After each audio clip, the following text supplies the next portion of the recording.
Las Vegas' only new rock, X1075. What's up? I'm Dustin. On the phone with us right now is M.Shadows from Avenged Sevenfold. How's it going, man?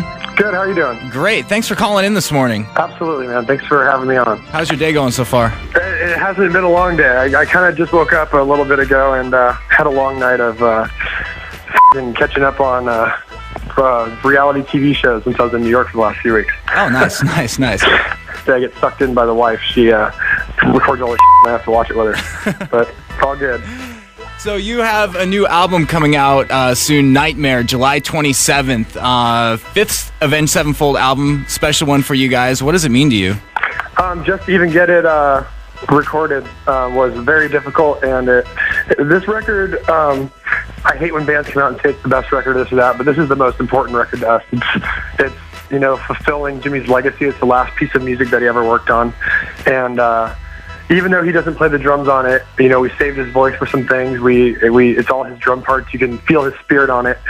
And it's just very important to us to get out there. And there's a lot of things lyrically that need to be said from his best friends of 18 years.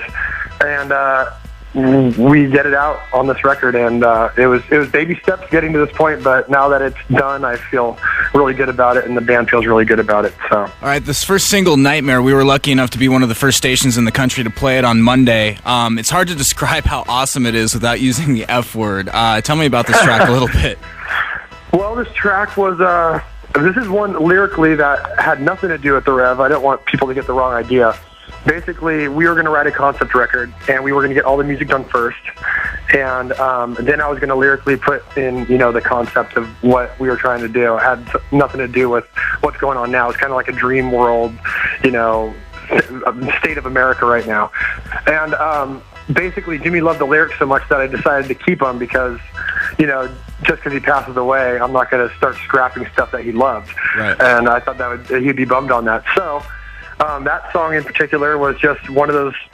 We've always felt like we've had great opening tracks, whether it be Unholy Confessions, Beast and the Harlot, or Critical Acclaim, and we wanted to have another slam banger right out of the box, one that kicks you in the head right when you turn on the record, and that's what this song was. And we enjoyed it so much, and we were so sick of going with the safe single or the safe song like that. Oh, can this cross over? Let's be. We just said, you know what? Let's just go put out the song that we think kicks ass and kids will enjoy.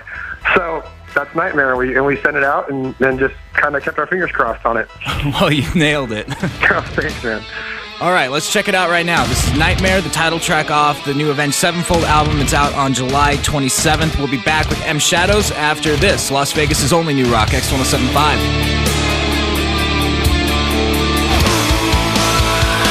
It's your nightmare.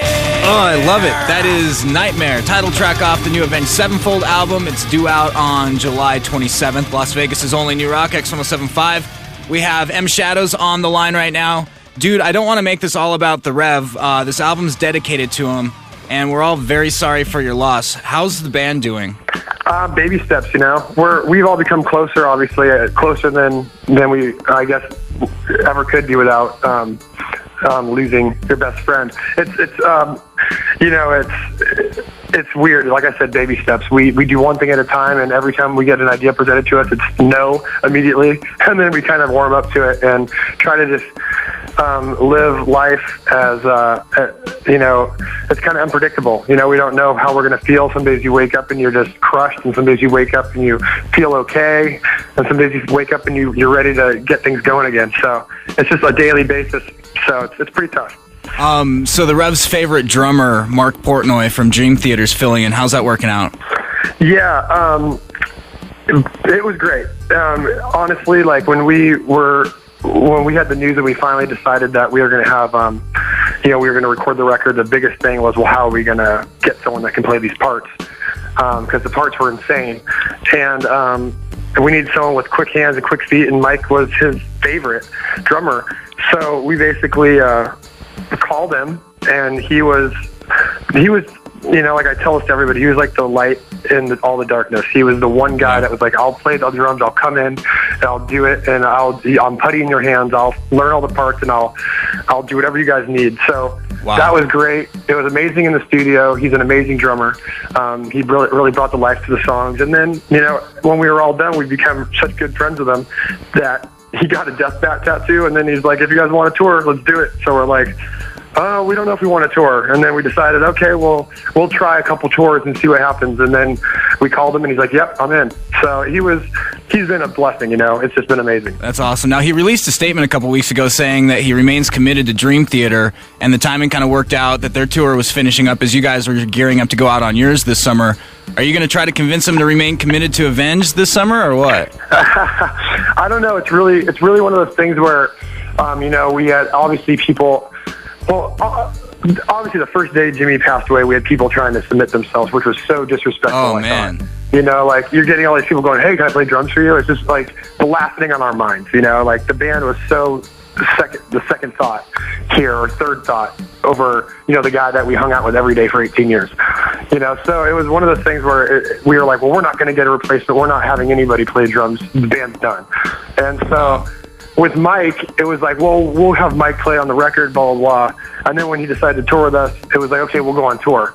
At this point, we don't want a replacement. We're not looking to replace Jimmy. We don't know what we're going to do. At this point, we're going to play it up to the point of where Mike is willing to play with us. And then at that point, we'll probably reassess the situation. But right now, no one even wants to think about someone else being involved in this band. Right.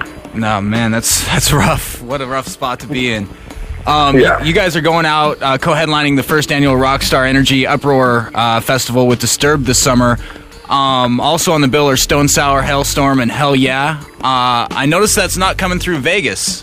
When are you guys coming back? Dude, I was so mad about that.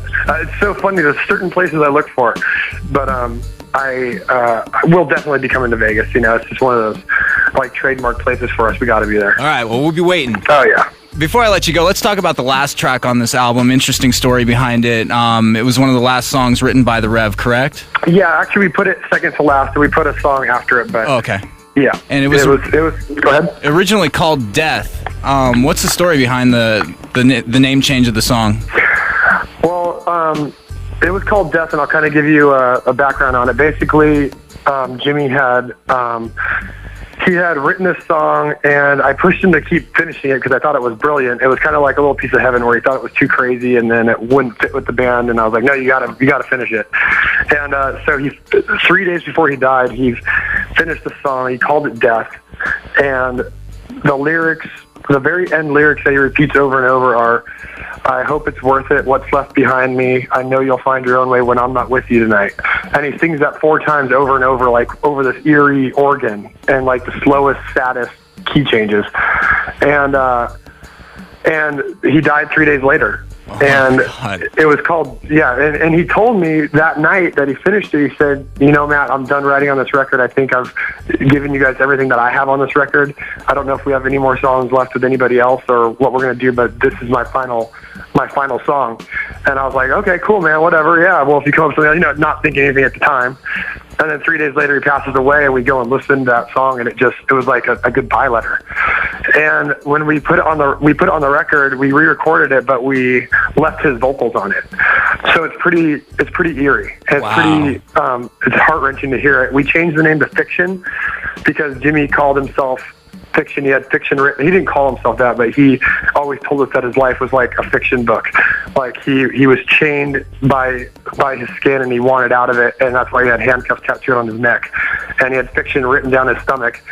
And so we changed it to Fiction because it's him. That whole song is him. I finished some of the lyrics for him, and we sing it together. It's kind of like a duet, but with him singing it before he knew he was going to pass away. Wow, that story just gave me chills, dude. Yeah, it's creepy, intense. it's crazy, and we listened to it we tried to listen to it like a week after he died because I couldn't even walk in the studio at my house. And we listened to it, and everyone all of his best friends, we just bawled. We just cried forever because it was just so weird. It was just so supernatural. Wow. I'm almost speechless. What an incredible story. I wish you guys the best of luck. New album, Avenged Sevenfold, Nightmare. It's coming out on July 27th. Obviously, it's going to kick total ass. The first song The first single, Nightmare, we're playing it now on X1075. Vegas is eating it up. They love you. Oh, sweet. Well, we love Vegas, man. We'll be there soon. All right. Well, thanks for joining us this morning, M.Shadows. All right. Thanks a lot, man. All right. X1075.